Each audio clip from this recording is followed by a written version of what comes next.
and they were sitting in the branches of the trees. In every tree that he could see, there was a little child, and the trees were so glad to have the children back again that they covered themselves with blossoms and were waving their arms gently above the children's heads.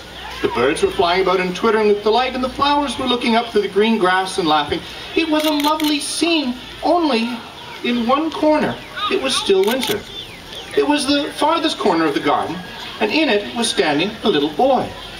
He was so small that he could not reach up to the branches of the tree, and he was wandering all around it, crying bitterly. The poor tree was still quite covered with frost and snow, and the north wind was blowing and roaring above it. "Climb up, little boy," said the tree, and it bent its branches down as low as it could go, but the little boy was too tiny. And the giant's heart melted as he looked out. "How selfish I have been," he said. "Now I know why the spring would not come here. I will put that poor little boy on the top of the tree, and then I will knock down the wall, and my garden shall be the children's playground forever and ever." He was really very sorry for what he had done. So he crept downstairs and opened the front door quite softly and went out into the garden. But when the children saw him, they were so frightened they all ran away, and the garden became winter again. Only the little boy did not run, for his eyes were so full of tears that he did not see the giant coming. And the giant stole up behind him, took him gently in his hand, and put him up into the tree. Then the tree broke at once into blossom, and the birds came and sang on it.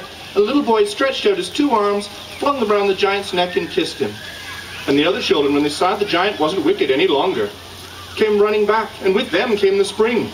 "It is your garden now, little children," said the giant. And he took a great axe and knocked down the wall. And when the people were going to market at 12 o'clock, they found the giant playing with the children in the most beautiful garden they had ever seen.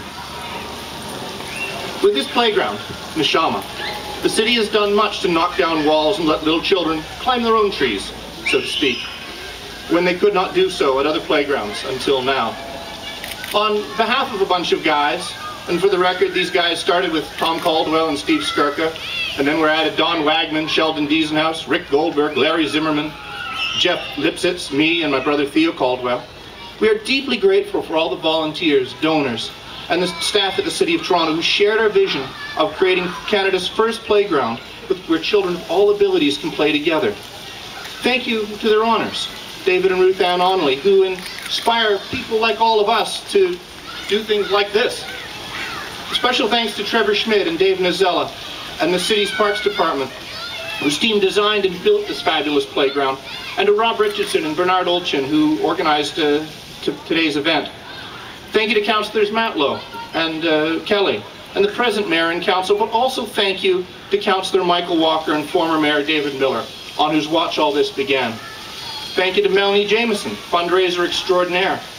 And we are deeply appreciative of all the donors that made this possible, with special thanks to Tony Fell and the Royal Bank, to the Bank of Montreal, the Silver Family Foundation, the CIBC, Nathan Jacobson, Ronald McDonald House, the Caldwell Foundation, Arthur Dolphin, and the Mary Margaret Rebb Foundation.